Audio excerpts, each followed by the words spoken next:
It is that time of the week, and we are back with another episode of ClubCast, episode 6. We got a bunch of stuff to talk about the league today. Of course, another episode with some shocking and depressing storylines. I don't think we can escape that. Um, but we have to talk about it because not only does it directly involve my team, but it also just kind of ripples effects for the free agency next year. So let's just get right into it. Unless you've been living under a rock and didn't have Twitter or any type of social media, you would have thought Julio Urias was supposed to make his scheduled start today. Well, you would be wrong because on Sunday night at the what's the LA soccer teams? It's like the the club the or something. LAFC.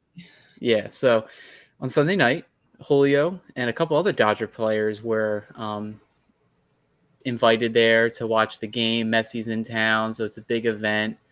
Soccer's making its rise in the U.S. now, but that wasn't the biggest storyline. The biggest storyline is Julio was arrested with felony domestic violence assault to his spouse, his wife. Going off of kind of like what I've seen been posted around Twitter, nothing's official, but it seems that it was security got involved. They had to remove him from his car away from his wife. Don't know if that's true or not, but fact of the matter is that he was placed on administrative leave, I believe, yesterday. So that freed up a roster spot for the Dodgers. And they called up Ryan Pepio today, who did go 6 2/3 of a perfect game today. Yeah.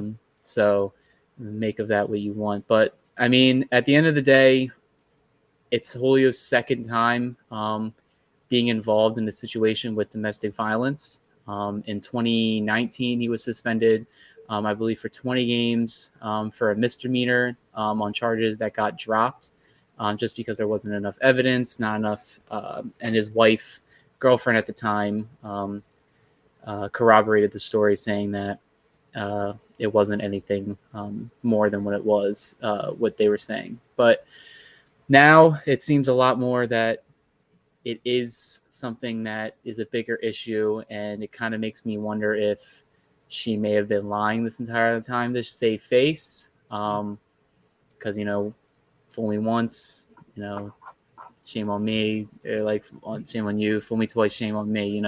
So I don't think it's kind of speculation at this point. But the big thing I want to hear from you, before I share my opinion, is one: what do you think it does for the Dodgers' outlook this year, and then what do you think it does to free agency next year? Yeah, obviously an unfortunate situation. Again, like you said, the second time, so it's a recurring thing now. Um, I don't know, man. I'll start with the thing I know more, which is free agency. Aaron Nola keeps getting more and more money put in his lap. First, Ohtani, like the other big free agent pitcher, basically tears his UCL. Didn't really tear it, but almost tore it. Now Julio's, done probably for at least the near future. Obviously, like you said, it's speculation, but last time we see something like this was like, what was that? What was it named Felipe Vasquez or whatever he named it, renamed himself to. That's the last time we heard of him. I mean, he had something like this, and he's gone. But yeah, I think Nola's gets a big break. The pitching market is just getting weaker and weaker. It's kind of crazy to the point where you could see some guys get way overpaid, especially like some mid-level guys, things like that. It definitely, I'm sure you're gonna touch on this, but it definitely is a blow for the Dodgers. I know he hasn't been the best, but he's a guy that can go out there and get you innings. He's been there before. He's done it before. I mean, we've all saw it. We saw it. I just think it's gonna change in a tough race between the Braves and the Dodgers. It could mean the difference between them. Because those teams are really tight, but I'm sure you're going to have more insight to that. But I think the biggest winner, if there's any at all, is Aaron Nola. Yeah, I texted you right away in our group chat saying, the biggest winner out of all this, it seems to be Aaron Nola, because it just seems now the pitching market is just what was supposed to be a mid Right. free agent class next year just got a lot worse because now, Ohtani's in his own bracket. Like, I don't think you can put him as just a pitcher or just a hitter. Like, Right. you have to put him as the unicorn where he can do both because that's where the money's going to go, and only a couple teams can really afford that. So I think he's kind of like on his own little island, like he is for most of his things that he does in Right. baseball. In terms of the pitching market, this isn't really the year that there's a lot of big free agent pitchers. And the two headlines to that have been two guys that have been constantly in Cy Young conversation that haven't won yet, but have had a couple stats or in different areas each year that have helped build their case of not only being one of the best pitchers on their team, or the league, but in the entire MLB. And Aaron Nola, he's been doing it year in and year out, and this season it hasn't been the best season, but he's still a guy that you can count on every fifth day. Right. To my knowledge, I don't remember him ever having really any type of injury history at all. He's the guy that can at least make 30 starts, give you at least 6 to 7 innings, even if he's not pitching the best ball game. Obviously, this season you expect a little bit more, but we've been having the same sentiment where come October, if he goes 3 or 4-0 and it ends with the Phillies even making the World Series and winning the World Series, no one's going to care. Everyone's going to say Aaron Nola, I want Aaron Nola back. And then there's just something different where you never see a same player come up and then make the team and then stay on the team for their whole career. And I feel like the Phillies, they have Harper is the face of the franchise, but I like Aaron Nola to stay in Philly just because I feel like he's been the face, or he's been the foundation of this Phillies rebuild, and now they're competing. And he's been there through the downs because it was bad when he got called up. And now he's finally there in the prime of his career. But now, it's looking like a lot of other teams that need pitching. There's not that many names out there now, and Aaron Nola may be the number one guy on there. And I'm not so sure. I know Dave Dombrowski likes throwing money at guys, but I think there's a lot of other stupid teams out there that may just put too much money on a contract for Nola. But it's really just going to be up to him to see what he wants to do. In terms of what the Julio thing does with the Dodgers, I mean, when I saw it at first, I was just like, all right, well, here's another problem. I feel like every year since 2020, there's been some type of issue um, in the LA clubhouse until probably until this year, until just now. Yeah. We all know about the Trevor Bauer thing in 21, and that has its ripple effects till today. Like, the Dodgers had to pay him not only for this season, but the years prior that he was on leave. So that affected their off-season plans this past off-season. And now Julio having his second time with the domestic violence thing, I think it's already set in stone. LA can't do anything right now because the MLB has to do their investigation, the police have to do theirs, and then you get the suspension, you get that. He's never going to throw a pitch for the Dodgers again. It's kind of already set in stone. It's a lot easier or simple compared to the Bauer situation because they don't have any money or years tied to him. They have a month left with him, and they can easily let him ride off into the sunset to San Quentin. So, but it sucks because he hasn't been that good this year. But it's a lot similar to what I just said about Aaron Nola. He's a guy that's been there and done that. He's been clutch when we needed it. I mean, 2020 alone, I haven't seen many pitchers, like besides Mad Bum, who started all those games and then came in relief in the World Series. Julio did that the entire postseason. He started games, came in relief, started a game in the World Series, and then closed out the World Series. I think he's the only pitcher, um, at least recently, to close out the World Series and the NLCS while also starting at least a game in that series. So that's uncommon. And that, because of how bad he's been this year, I thought that was going to be what they were leaning towards this year. Because I think the idea of him ever resigning even before this happened was very low for two reasons. One, I don't think they were going to shell out money for him because they have a lot of pitchers in their minor leagues that they kind of have to give an opportunity for. And then the agent Scott Boras, and Scott Boras and the Dodgers just do not get along. Most of his clients, the recent one was Cody Bellinger, where Boras essentially kind of just ousted the Dodgers, saying that they were at fault for the reason why Bellinger was playing so poorly. And Andrew Friedman, the president of baseball operations for LA, was kind of like, I don't think it was us, like we have our players' best interests in heart and all that. But in terms of what it means for the outlook for the season, I mean, the Dodgers pitching staff, it's looking rough. I'm pretty sure come October, we're not going to see any collapse in September. Like they're still going to win the division. They're still going to finish with a 2 seed. But I really don't know what they're going to line up in October. Like in the NLDS, you can manage with 1 or 2 reliable pitchers. But when you get to that NLCS and say it's against the Braves or the Phillies, it gets tough because right now the rotation's looking like 4 rookies and Lance Lynn because Kershaw, he has a shoulder thing. And I watched his start the other day and his max fastball was 88. So there's something wrong. He's pitching through it, but do you want him to pitch through it in October? Like, could they shut him down again? The Dodgers are looking at Bobby Miller, Emmett Sheehan, Ryan Pepio, and maybe Gavin Stone, who's been in the minor leagues most of the year, will probably be in their rotation. And then Lance Lynn, who's given up 40 home runs this year. So that's kind of bleak.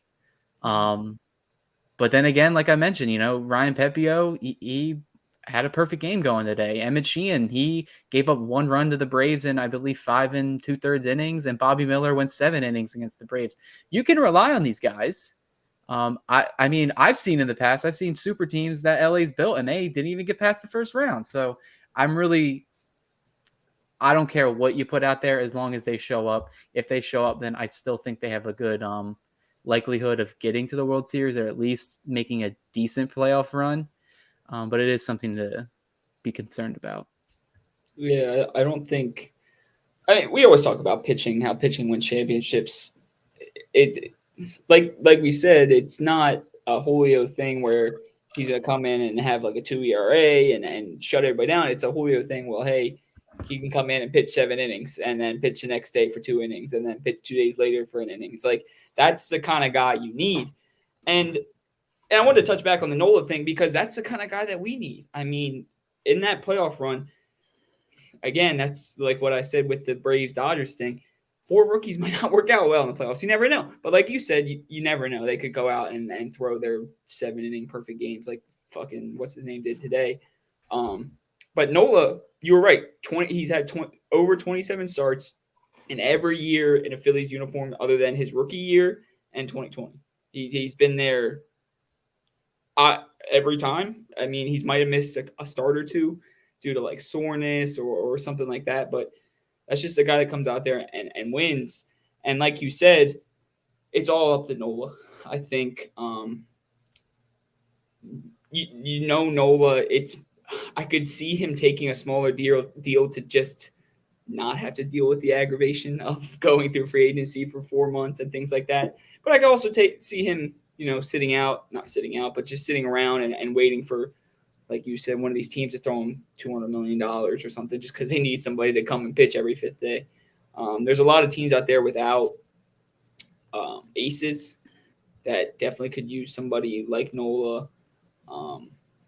And it's a big weapon to have, even if it's not top end talent. Just talent who's really going to give you innings in the playoffs is important. So we're going to find out how much Julio really means to that team. Kind of in the Ranger Suarez role that the Phillies have. He worked out real well last year, so I guess we're going to have to see what happens this year. Yeah, and to end the note on Julio Urias' case, no player in MLB history since they implemented the 2015 the domestic violence and family abuse thing, no player's ever gotten suspended more than once. So he'd be the first. Right. So I imagine, say, if he does beat the legal system, he will probably get a very hefty suspension, probably upwards close to what Bauer got. I was Probably going to say you're years. probably looking at almost a year if he is suspended. So does a team take a chance on that? I don't think so. Um, and if he's convicted of it, we talked about it before too. Like this isn't just battery, like this is a felony assault charge. So he could be looking at prison time. So if that's the case, I assume his career is officially over, which it sucks because in terms of like sports icon in Los Angeles, he was kind of in that echelon on his own where he wasn't the best pitcher. But like we've been in LA, we saw the culture there. We saw Dodger Stadium, dude. Like he has a mural, he has like multiple murals on that stadium because of how much he means to that city. So it's a pretty sad situation, but I mean things happen, I guess. Yeah, it's tough, man. It's tough. Like you said, it seemed like he was this big presence out there in LA, and everybody liked him, and all things like that. Again, these athletes have other sides of their life too. So I guess it's just something we're gonna find out. Yeah. Well, going from one LA team to the next, the Anaheim Angels, they are looking like they are going to finish under 500 for, I think, the sixth straight year. I think I think almost every year since 2014, their Right. last year that they made the playoffs. Ohtani seems, I don't know if he started, but I know he pulled something like an oblique. It's looking more and more likely that he will likely probably just be shut down for the season now. They put Randall Grichuk back on waivers if any team wants to take him. A couple of their other guys they shedded payroll for, like Giolito and others. All is not well in Angel land right now.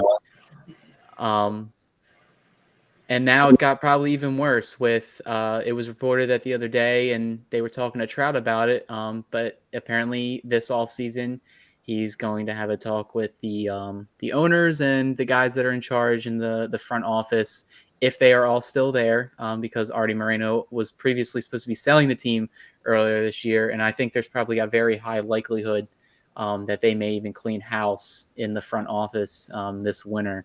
It really just depends. But Trout is apparently supposed to have a conversation with them to see the direction of the team. When asked if he was going to be requesting for a trade, he said, I'm not even going to answer that question right now. So, at face value, what do you make of the situation in Anaheim? And if you were Trout, what would you want to do? Yeah. I'll start. I had the actual quote, so I'll read it. In the interview with Trout, he said there are going to be some conversations in the winter for sure, just to see the direction of everything and what the plan is. And like you said, we asked him about the request for the trade. He said, "I'm not even going to comment on that." That sounds like somebody wants to be traded. No, if you didn't want to request a trade or see that possibility, he would have said no. He wouldn't have said, "I'm not going to comment on that."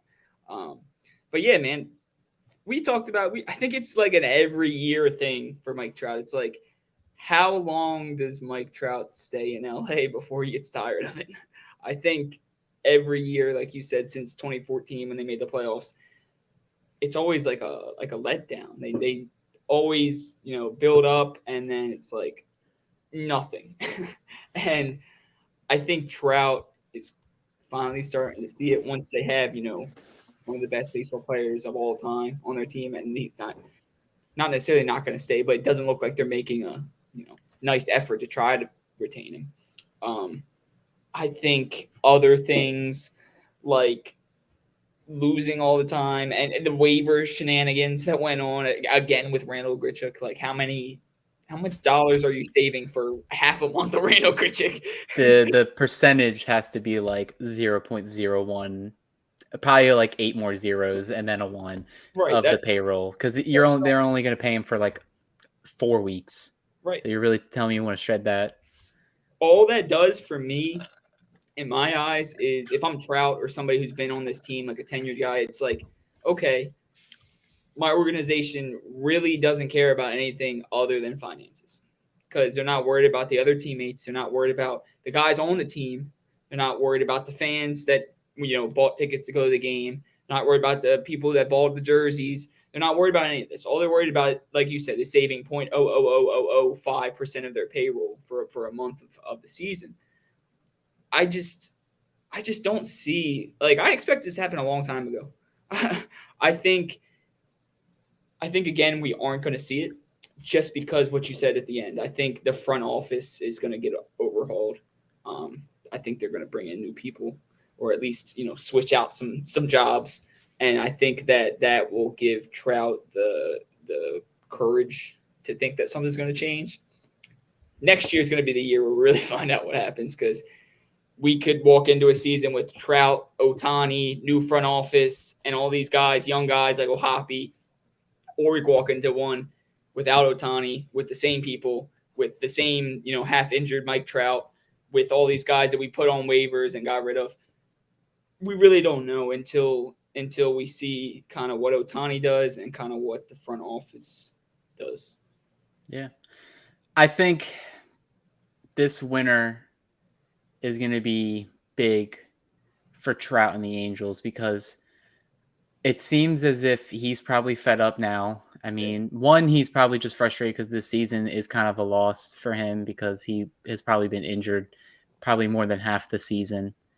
The past 3 years, you could say they've been using the best baseball player in Shohei Ohtani with the combination of Mike Trout, and they still can't even finish with 82 wins. Exactly. And they don't even get close to the playoffs. It seems like they always start out really like fast. Like they get to a good record in April, May, because that even happened this year where they were like first or second place around with the Texas Rangers. Last year was the same thing when they were above the Astros. And then for whatever reason, once you get into June, July, August, they go on a downward spiral. And this year, I wrote an article about, the Angels going all in. Like, is that a good move? And I was like, you know what? I'm 50-50 because you could say yes because at the time I said, you know what, they weren't that far away from a wild card. All you have to do is get in, and the Angels just want to taste the playoffs with Trout and Ohtani like at least once, even if it's a wild card round. Um, and it couldn't have fallen more flat on their face with it. Just because this was a deadline where there wasn't many players out there for you to go after, and then they depleted an already MLB worst, like their bottom tier. What's the minors? Their minor league system. It's not that highly ranked, so they depleted that. They traded their. I granted they have Logan Ohapi behind the plate, but they traded their number one ranked catching prospect, who was I think like number 1 or 2 in the system, for Giolito, who doesn't even play on the team anymore. And if I was Trout, I would be fed up. I'm upset for Trout, but then on the other hand, I think it's kind of his fault because he had the opportunity there where he could he signed the extension, pen to paper. He played there his entire career. He saw, if anyone had an idea of what was going on behind the scenes, it was Trout. I mean, he's the face of that team, so he knows what's going on behind the scenes. Those types of athletes do. They are in the know with most things with baseball operations with their team. So I get it. I mean, it sucks as a baseball fan to see Trout miss another playoff shot. I don't think it's realistically easy to trade him either. And it's shocking to say because it's Mike Trout, but the amount of money that he's owed and the injury history he's had, not many teams are going to give up their high ranked prospects for that. And not many teams are going to want to pay that entire salary.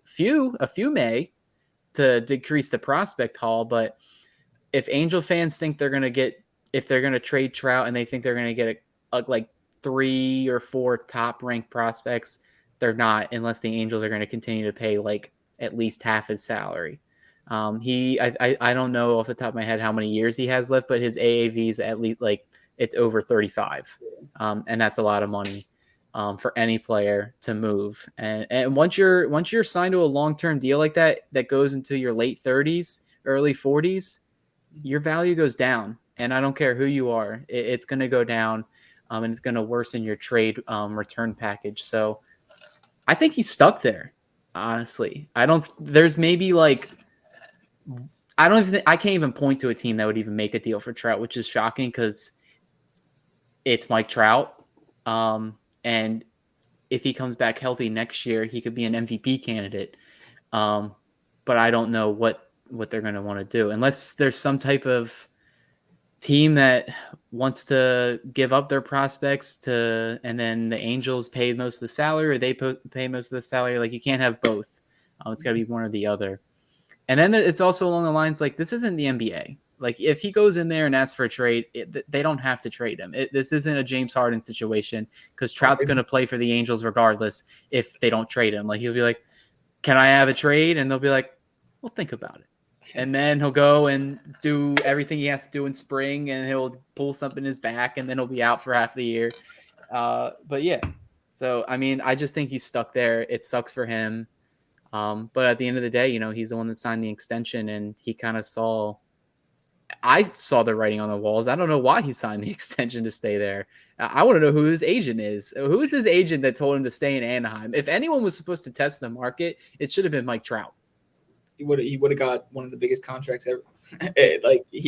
At the time he signed his extension, he was the best player in baseball. People argued that he was going to be the best player ever at this time he signed that, and it's frustrating because, like you said, we all saw it. I feel like we all saw this happening. Obviously not the injuries and things like that, but come on, man. Like, they haven't done anything around you. The most money they spent was for Anthony Rendon, who is a psychopath. Like, that could be a whole episode on itself. But like you said, he's kind of stuck. You could make a whole episode. And when I say writing on the wall, it's writing on the wall. This is the same team that gave CJ Wilson a long-term deal, Josh Hamilton a long-term deal, who ended up relapsing and getting addicted to drugs again, and then went back to the Texas Rangers.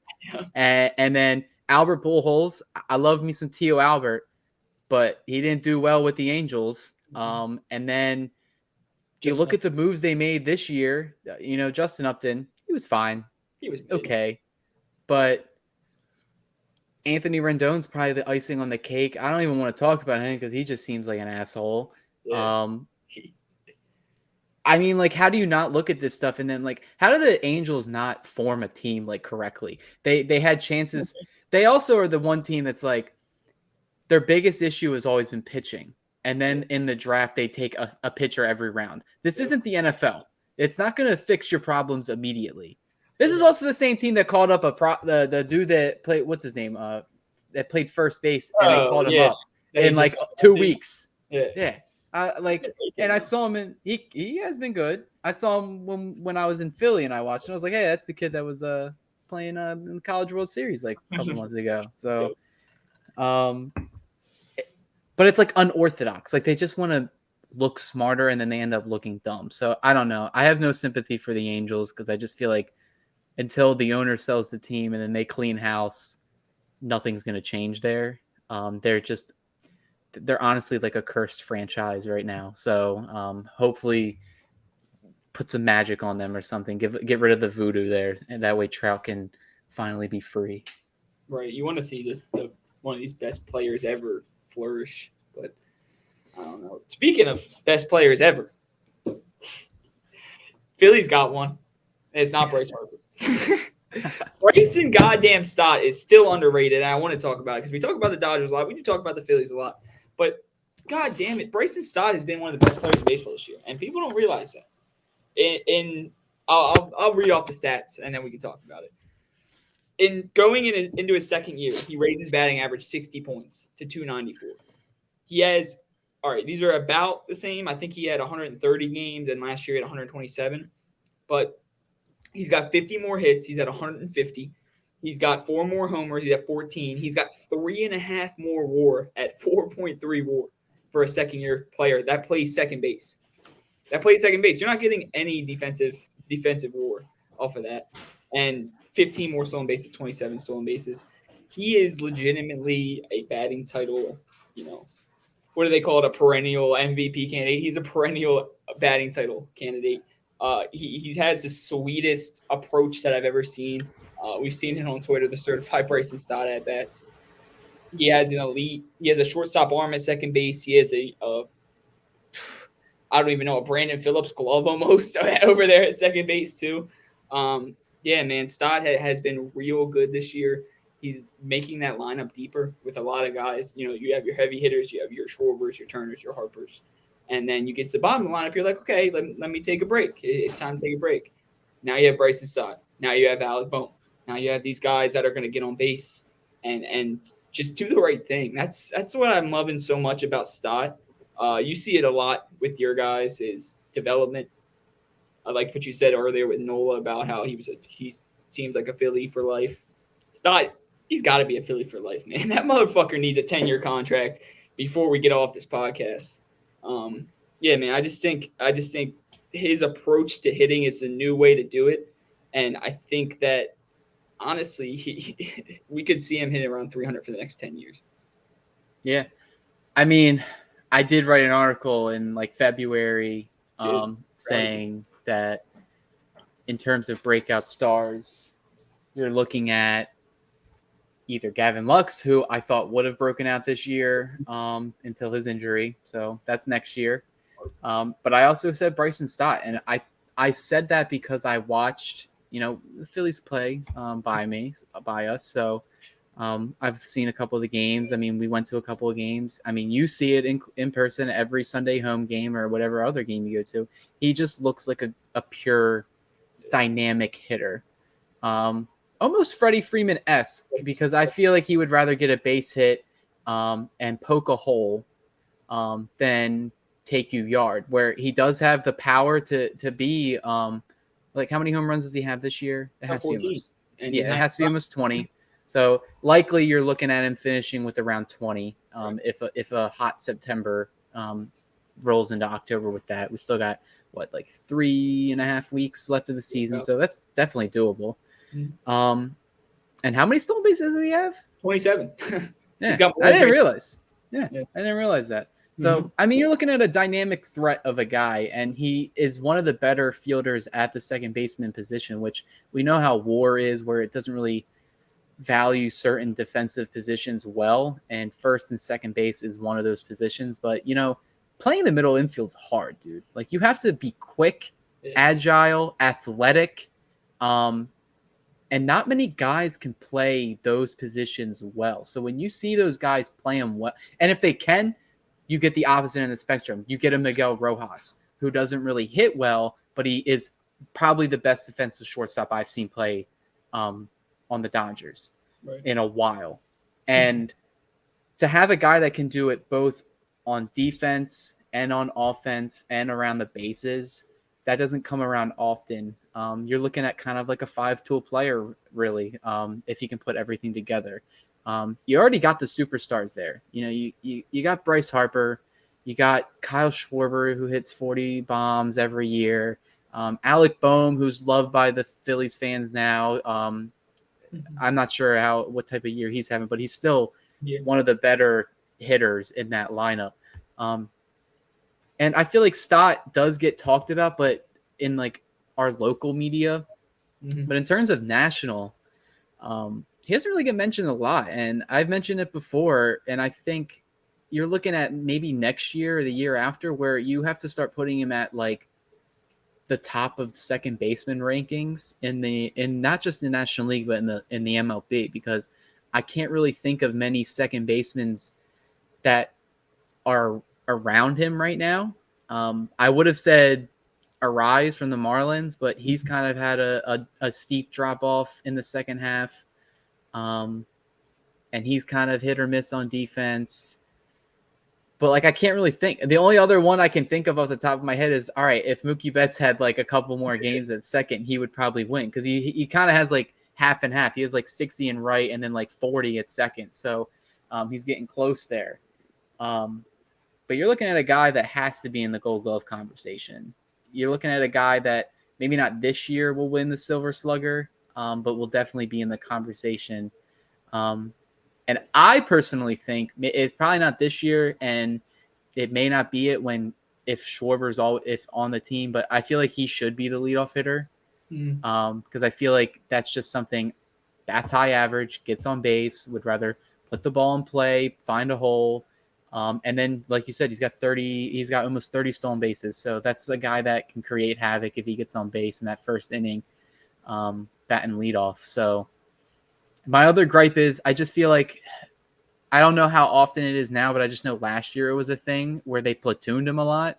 Mhm. I don't really understand it. I think the game I went to against the Angels, Tyler Anderson was pitching and he didn't start the game. And then immediately he came in, hit a homer, made a Gold Glove defensive play. Yep. And then everybody kind of forgot that he didn't start the game. I was like, no, he didn't start the game.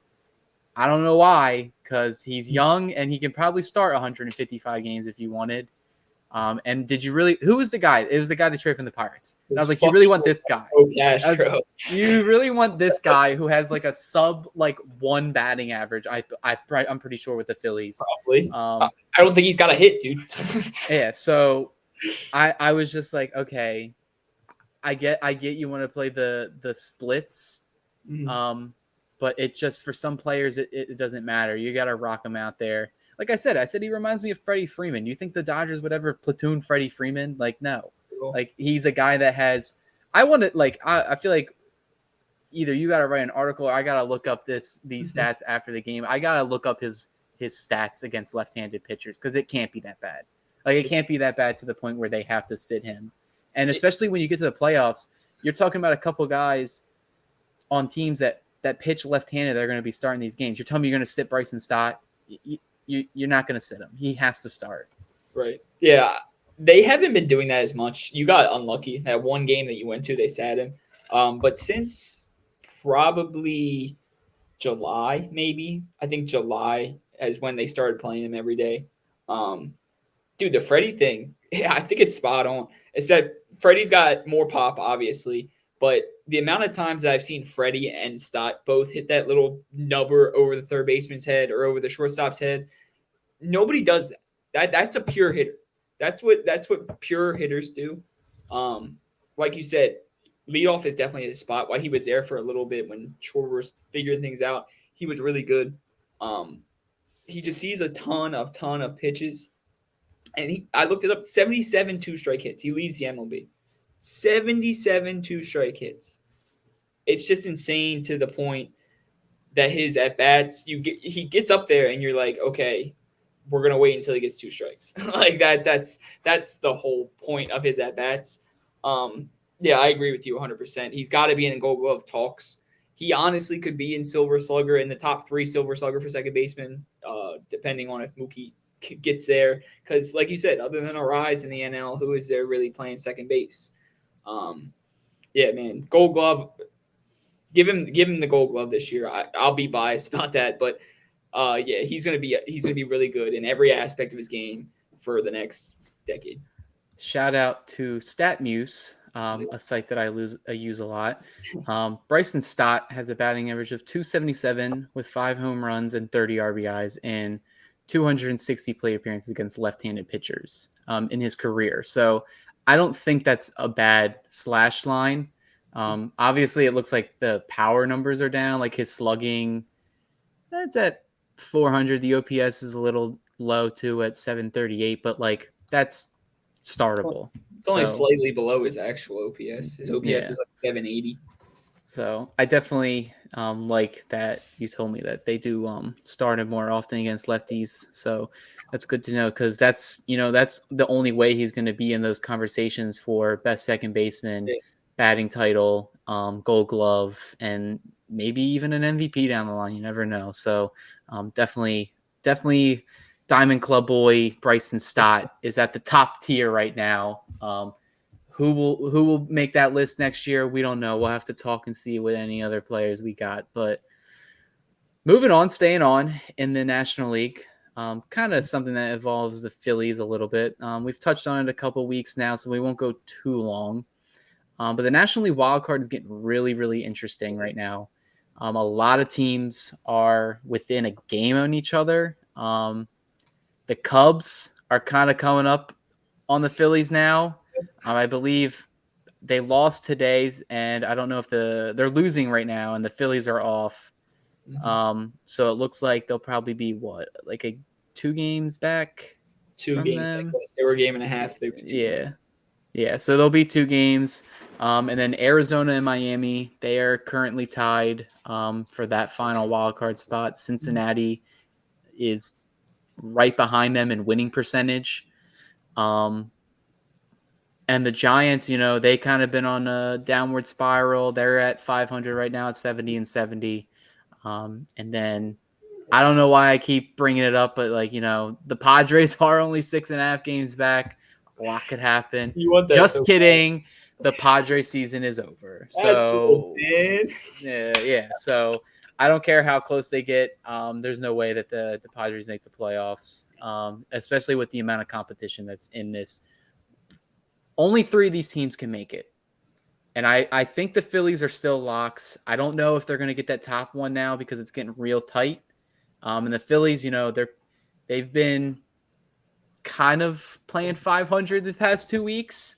And their pitching kind of imploded against San Diego a couple nights. So Chicago, I mean, they're on the uprising right now. They've been led by Cody Bellinger. And I think a guy that's not getting talked about enough and is my Cy Young pick is Justin Steele. Dude's a dog. He's a dog, man. He doesn't have the peripherals. He doesn't have the stats. But, my God, if you're going to go out there and give me like 7 innings, 12, I think that was his last start. I think he went 7 or 8 innings, 12 strikeouts, no runs. I think it was against a playoff team. I think it was against like the Brewers or the Reds. Dog. He's getting close to the 20 wins marks. I think he has one of the lowest ERAs in the National League. I think Blake Snell still has that up for grabs right now. So, but Justin Steele's making a big case to being the best pitcher in the National League right now. So, and the Cubs are riding that wave right now. Out of those teams, I mean, like, what do you see it like finishing as? Because it's kind of like a toss-up. Yeah, there's, like you said, there's the Giants are still hanging around. They've lost 6 straight. The Padres still hanging around. That's a really tough division. I don't know how your division lines up, but I think they scheduled more division games towards the end of the year this year, so they probably have a tough schedule. Yeah, I just think there's really 4 teams. I guess since you want to talk about the Phillies maybe losing the wild card, there's 5 teams. You have the Phillies and Cubs, I think, are 1 and 2. It'll come out some way. I hope Phillies get the 1 seed, obviously, the 1 wild card, obviously, but it's September. We know what we do in September. We always do it. But yeah, man, Cubs, like you said, they've been insane. They've won 4 straight. They have a plus 101 rough run differential. I didn't even believe it when I looked at that. Justin Steele. You're right, dude. He's a dog, man. He reminds you of Corbin Burns this year. He uses that cutter, runs that sinker off of it. Just goes up there and throws the ball. He doesn't have no crazy bullshit. Like, he just goes out there and gives you 7 innings and will strike out as many as he wants. So yeah, the Phillies, Cubs, I think that's 1 and 2. That third spot, you have 3 teams. You got the Marlins. The only reason you say the Marlins, you say, why the hell are we talking about the Marlins again? They won 6 straight games now. They've won 6 in a row. I don't want to play the Marlins. I would rather play the goddamn Braves than play the Marlins in the playoffs because the Phillies suck against the Marlins. But yeah, they have 6 straight wins. They're back. I think they're in the 3rd spot now. And then you have the other 2 teams with Arizona and Cincy right behind them. I think they added some guys. Cincy got Bader. They got Renfroe. Arizona just called up Jordan Lawler. They're trying to push. It's tough to tell. I'm not going to make any predictions because I predicted the Rangers to win the division. So I'll let you to go with the predictions, but I think those are your teams left. I don't know. I don't know who's going to finish with that the last. Because I feel like the Phillies are going to make the wild card. I think they likely are going to get the 1 seed. Because they're the most complete team. I don't think they have a hard schedule for the rest of the season. A couple of these other teams do. One out of the gate that I will say is not going to make the wild card is the Giants. They're at 500 right now. They play the Dodgers, I think, 8 times this month. I think there's like 2 4-game series. It's either 8 or 7 times this month. Either way, LA's fighting to get on a roll again after a hot September. they're playing guys that have to prove that they're going to make the postseason roster. So these games still mean something for the Dodgers. So they ain't going to be easy for the Giants. And I don't think the Giants' unorthodox way of roster construction is going to be good, because if you look at their rotation, they got it worse than the damn Dodgers. They got maybe one pitcher or two pitchers that can play games. And, give credit to, like, we like to shit on Gabe Kapler, but to be able to manage a bullpen like that and a rotation like that to still even be in contention, that's like pretty good. Like, because if it was me, like, I would just be like, I don't know what you want me to do. Like, these guys, their pen, even if they make the playoffs, their pen has to be burnt. Like, they would have to lose in the wild card round. There's no way, because of the amount of innings that these guys are pitching. I'll ask you this: what's one team, like, because this is kind of affects you, and the way the seeding is you don't know who you're going to be playing in that wild card, and neither do the NL Central winner. Which team do you not want to face the most? You said the Marlins, right? I don't know. I wouldn't say the most for the Marlins. I already got mine. I know yours is. We match up well against the Marlins just because we do well against Sandy, usually. And it looks like he's out for the year. Looks like he may be done. Oh, right. Yeah, I forgot. I saw that this morning. They shut him down, right? I don't know what it is. The Cubs 101 differential scares me, but if we're gonna go like out there, the Reds have a lot of fucking energy, man. The Reds are giving me a lot of Philly last year vibes.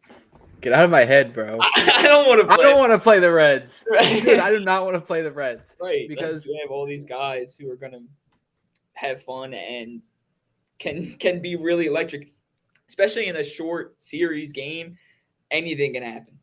Dude, they remind me of last year's Phillies teams where they literally have nothing to fucking lose. Yeah. And they don't really have like big like star talent yet. Like Cruz, like he's a star. Like they got a couple guys like Hunter Brown, all these guys there, but they're young and they're not inexperienced, but they're just young and they don't have the accolades and the awards yet. Right. That the Phillies team last year had. Like they had Harper, who was at the time a two-time NL MVP winner. So the Reds, man, like I saw them beat up on the Dodgers and they made the Dodgers look old and unathletic. And that's because they took advantage of every single mistake. They would just put a ball and play to Muncie's way, and they would already beat it. Yeah. Like he just didn't expect them to run it fully out. Like I've even seen guys on the Dodgers. I don't really say much about it, but like I've seen guys even like Mookie Betts, like they hit a grounder. Like maybe they could have beat it if they were going full sprint. Right. But they'll just jog it out because it's a marathon, not a race. Not the Reds. The Reds, their entire team is filled with rookies who are just ready to prove it.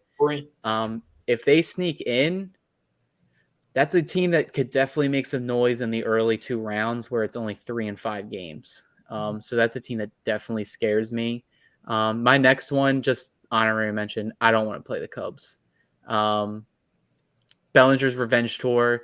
It would just be like Vietnam flashbacks, like that meme with the dog looking out in the air. Because I feel like he would be built to win the MVP of the playoffs. If that would be the start of the Cubs' run to the World Series or something. Like Bellinger. He's gonna hit that ball out of right field from 2019. It's actually gonna go out this time. Yeah, I don't understand, dude. This guy, their pitching's really good.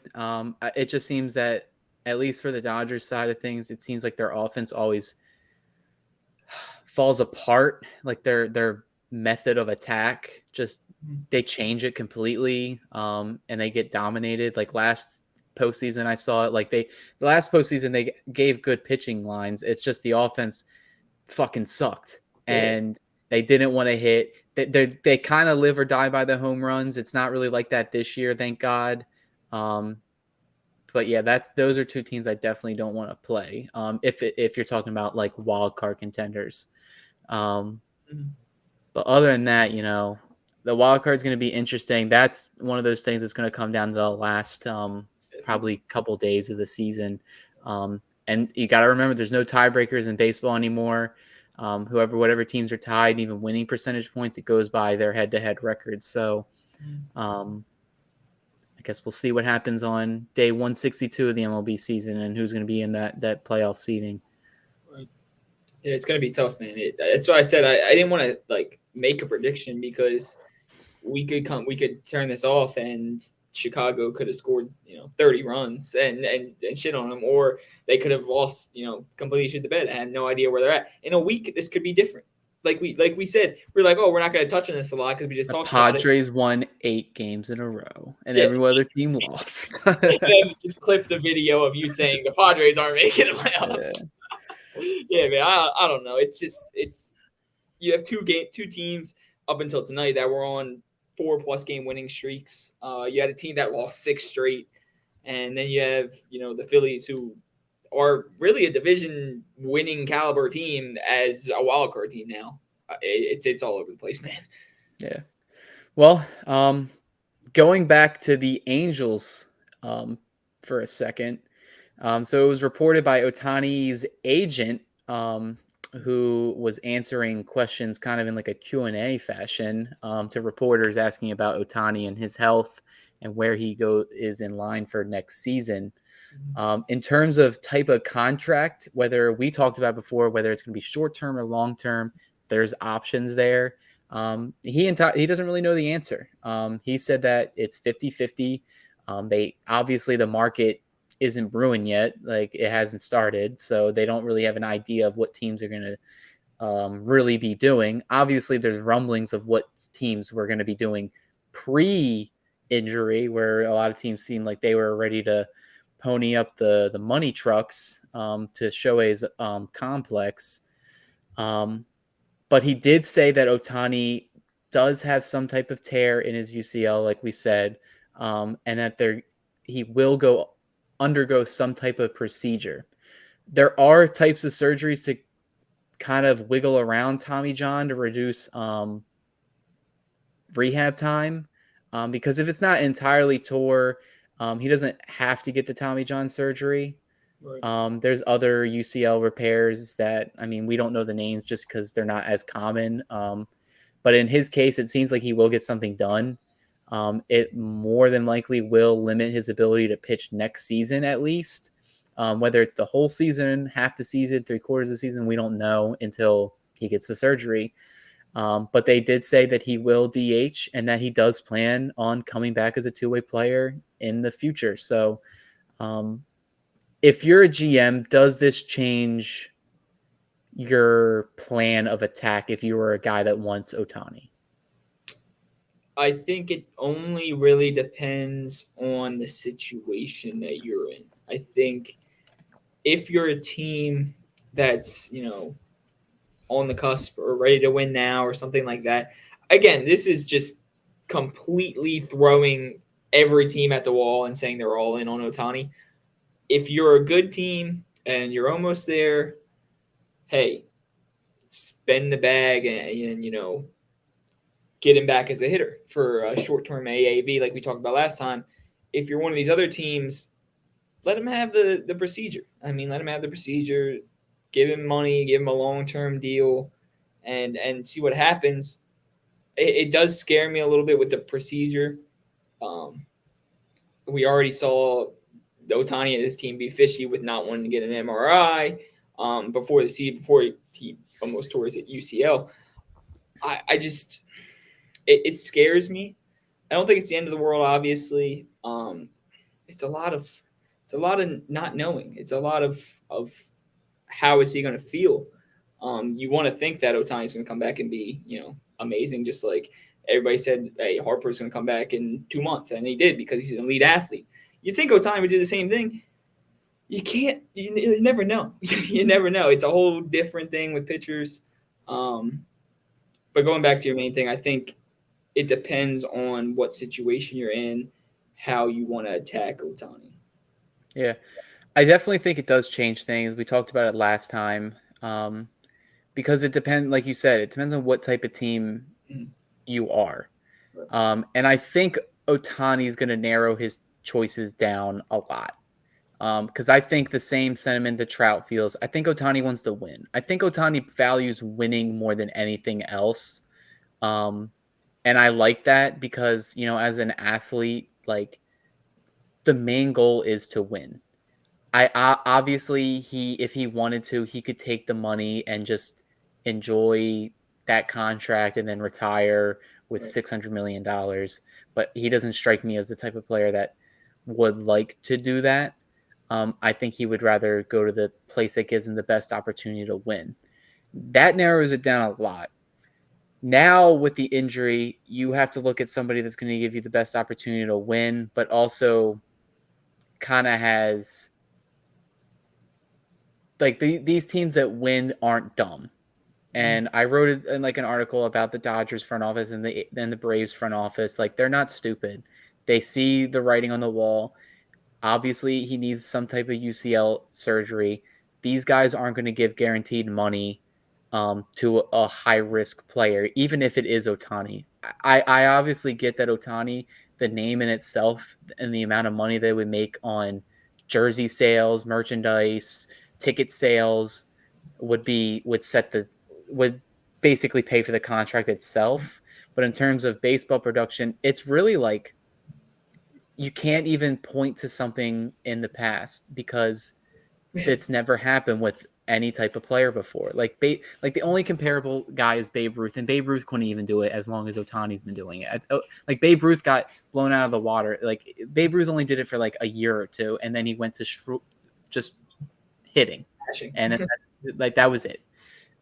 Ohtani, like he's only going to get that money if he does both, and he says he wants to do both, but I'm very wary.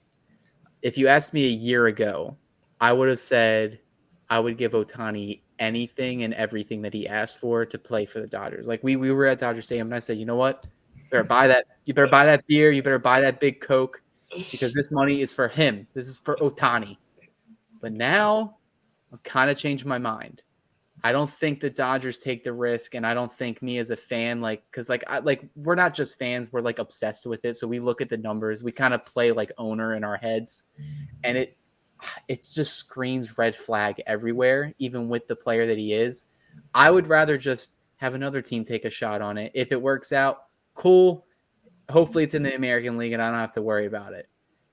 But I'm already just looking forward to other free agents in the future that I want them to probably prioritize that have less health risk, or just using that money elsewhere, trade for somebody. I think right now, and I could look stupid in like a year or two. I don't think I would want to sign Ohtani. I don't hate what you said. I think the big thing is what you said before you said that was he plans on coming back and pitching and hitting. People plan on shit all the time, man. We don't know how you're gonna feel, what's gonna happen a month into the season. You know, we think Otani's arm's good in July, and he goes out there and throws two long tosses and blows his elbow out. Like you don't know. I think I like what you said, letting another team take a shot. I don't think a team like the Dodgers have enough added upside to take the risk, because it's like, who are you really upgrading at that point? You're upgrading what? I don't know who's still your DH, but JD Martinez was an all-star.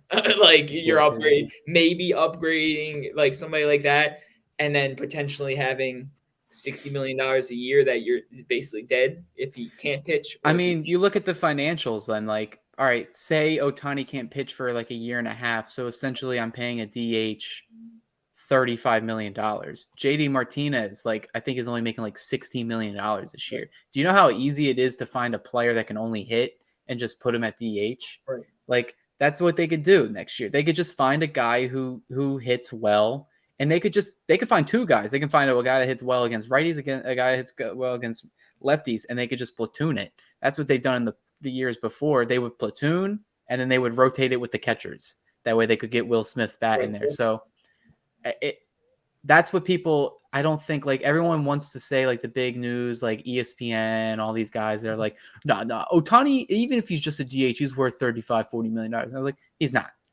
No player's worth it that much money if they can only just hit and not play the field or pitch. So that goes into it. Yeah, I think, but it's like what I said. I don't think the upside is there. It's.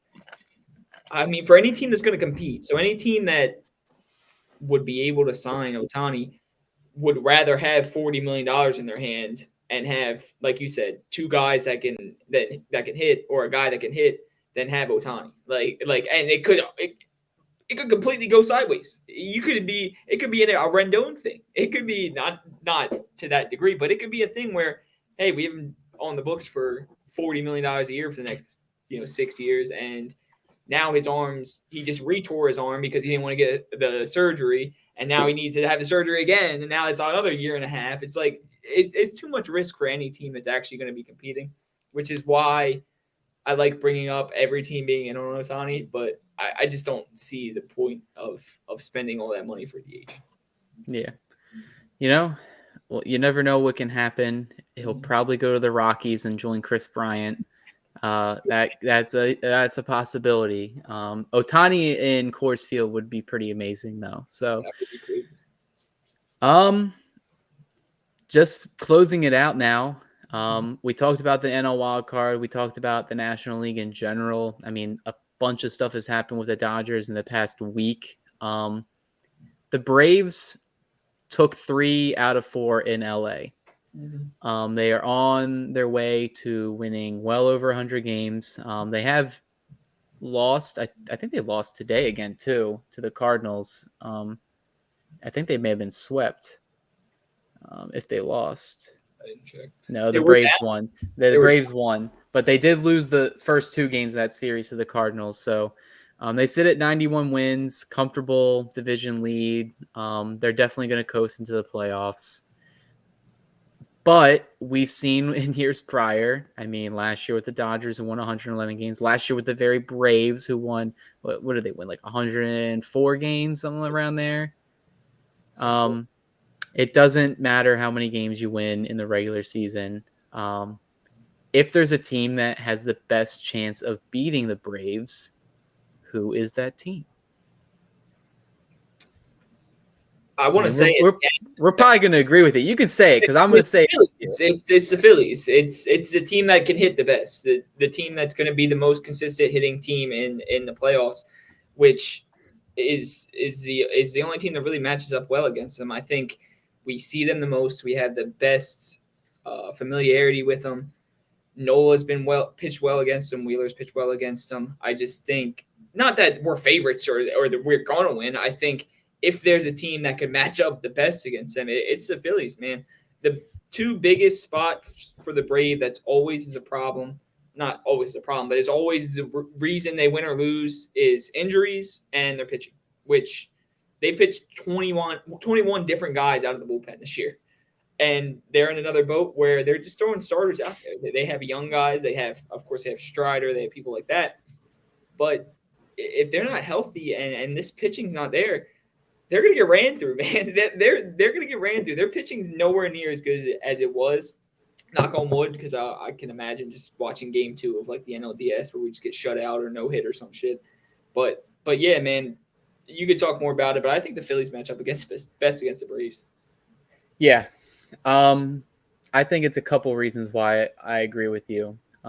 One, I think the Phillies and the Braves, the fact that they've seen each other the most, obviously you get a lot more of the eye test. You see them at their stadium, you see them at your ballpark. You get the read. Last year we saw it too. I mean, you were there. Like, it just seemed that the Braves ran into a freight train and they had no clue what to do. The Braves' biggest issue is pitching, and it is their bullpen. That's the one thing that scares me. Their rotation is kind of similar to the Dodgers right now. Like, they're throwing a couple rookies out there, and they're getting by. Who's the one dude? Bryce Elder. He's the one that's been stepping up big for them. He had a pretty good game in LA. But come to the playoffs, you never know what these guys are going to do. They're rookies for a reason. Like, we don't know how they're going to respond. The Phillies, I mean, you'll like this, but like, I don't think they're built for the regular season. I just think they're built for the playoffs. They're built to get in and then cause some fucking havoc. Like, their lineup is pretty much deep 1 through 9, and then they can ride a 3-headed rotation, which I would imagine would be Wheeler, Nola, I'm kind of interested in what you think of. I've seen around Phillies Twitter is that they may make Suarez the third, and then Lorenzen turns into that hybrid guy like Suarez was a couple years ago, where he seems a little bit fatigued these past couple starts. And you get late to September, maybe you move him to the bullpen, be a long inning relief guy. But you can kind of swap both those guys. We're not even talking about Taijuan Walker, who I think is like third in the NL in wins. Wins are wins. Like that's a team thing. But that's still a stat that's on the back of his baseball card. Biggest stat in the playoffs is wins. Yeah. So you're talking about like that's what happens in the playoffs. Whatever bullpen arms that you don't trust right now, more than likely they're not going to be on the roster, and they're going to be replaced by two guys in the rotation. Exactly. Especially in a 3-game and a 5-game series. 5 games would most likely be against the Braves, so we're probably seeing a rematch of that if the Phillies move on, if they maintain the 1 seed. That's a team that I wouldn't want to run into in a short series because I just feel like they have the lineup, they have the pitching, and now they have the experience. Like they're just coming off a World Series appearance. Improbable, no one predicted it. Now it's kind of expected in Philadelphia now. So interested in that. I would say the Dodgers, but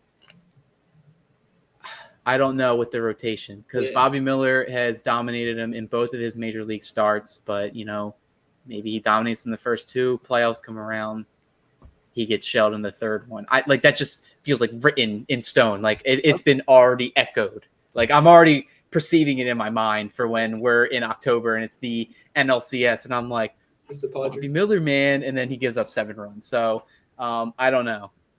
I would like to say the Dodgers, but I just think a lot of things have happened that made me lose a little bit of faith.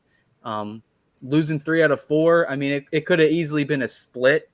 Because after that first game that was going back and forth, they could have done that. But I definitely think the Phillies have the best chance. And like you said, it doesn't mean the Phillies are going to roll out into the World Series. Like they could most definitely beat the Braves, and then they still have another battle on their hands no matter who they play in the NLCS. It's just I feel like on paper and like in reality, it's just the Phillies match up the most.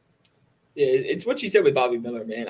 I don't love talking highly about my team and how they're better in this aspect and how they're gonna do this, but look to the left, look to the right. The Phillies have one of the best pitching rotations in baseball for like one of the first times since 2011. They're the only team that I can think of in the NL playoff picture that actually has a full 5-man rotation. So, and that goes a long way. Like the Braves, they don't. The Dodgers definitely don't. Mm-hmm. I guess you could say the Brewers are the second closest, but I mean, they got 2 guys at the top with Burns and Woodruff. Peralta's been okay there too. He's always flies under the radar, but I honestly like the Phillies have a deep rotation. They have a decent bullpen. They have good names there. A lot can change in a month for your outlook on your bullpen. So, and we've seen these guys like Alvarado's been back and he's been elite. He had a nice save in San Diego the other day. I don't know how Soto's been. I know he was a really hype trade when he came over. It seems like he's been more locked down recently. But it's definitely like when we think of National League, like it's definitely the 3 teams that we've constantly talked about on here. So I would be shocked if one of those teams isn't in the NLCS. Yeah, I think I wanted to go back on the rotation thing because that's such a big thing. You're right. It's definitely going to be Wheeler Nola, I think, 1-2. It all depends on how it's going. I don't imagine if we were in a 3-game wildcard series and we got the 3rd game, I imagine Michael Lorenzen would pitch. If we were in the division series and we're up 2-0, I think Taijuan Walker pitches. I think the biggest thing, when you looked at the Astros last year, when you look at the Dodgers when they won, when you look at the Braves when they won, they had these guys that they could just throw out whenever they wanted and could give them, could come in for 2 outs and strike 2 guys out, or could come in for 6 innings and get everybody out. Ranger already showed that he can do that last year. Lorenzen's another guy that can do it. Hell, man, we got to the World Series because we threw Noah Syndergaard in our game clinching or series clinching game in the NLDS. If you can get guys that can just pitch multiple innings and get outs, that's how you win a World Series. And that's why I'm saying that we match up the best because, like you said, other than the Brewers, maybe there's nobody that's really even close in the NL in terms of pitching, which pitching is how you win championships. I'll keep my head up. The team also needs a hit, obviously, and it's not going to be easy to take down the Braves, even for the best of pitchers. But it'll be nice to see, honestly, a pretty competitive top end of this NL. Yeah, I definitely think the only thing that goes against the Phillies is that I think both the Braves and the Dodgers are definitely playing with a lot more chip on their shoulder compared to years Yeah. prior. Because they're like, no matter what way you shake it, it was embarrassing for both of them last year. In the trifecta with them, the Mets, and then the Braves, that no one expected them to be first round playoff exits. So I can tell you that the Braves definitely don't want that on their resume. A lot of these players would want to get back to the World Series, and the Dodgers are the same way. They definitely, like, you got two players that are in the prime of their career in Betts and Freeman. You don't want to waste the year that they're having this year. The Braves definitely don't want to waste the year Acuna and Olsen are having either. So definitely is going to be something exciting. I'm really excited because that would probably be like my most anticipated playoff matchup besides watching my team would be to see the Phillies and Braves go at it again because that was a really good series. Last year, I just remember watching it. Like it was just like I'm like watching like a drama like on my TV. I'm like, I was like, no way. Like when Hoskins hit the home run, dude, I was in the bar and me and Bill were just there, and I was like, dude, no way. I was like, did you see his bat flip? I was Yeah, like, bro, I was in the stands. yeah, I was like, oh my god, and it No. was just that's the type of playoff moments you live for. So I'm super excited that we're getting close to October again. Yeah, even if it's not my team, man, I like what you said. Like watching the other teams, like watching that Mariners and it was Mariners and Blue Jays last year, and all those retarded games, or the Astros when they Yeah, played. with Adam Frazier hitting that like double down the line in Toronto. Right, Yeah, dude. all that kind of shit, man. It's just fun. I can't wait. It's gonna suck. It's bittersweet because playoffs are coming, but then a month later we miss out on baseball for 4 months. But I'm excited for it. So it's nice to see all of our teams back in it, and I'm sure the Diamond Club will be popping for the next couple months at least. Yeah.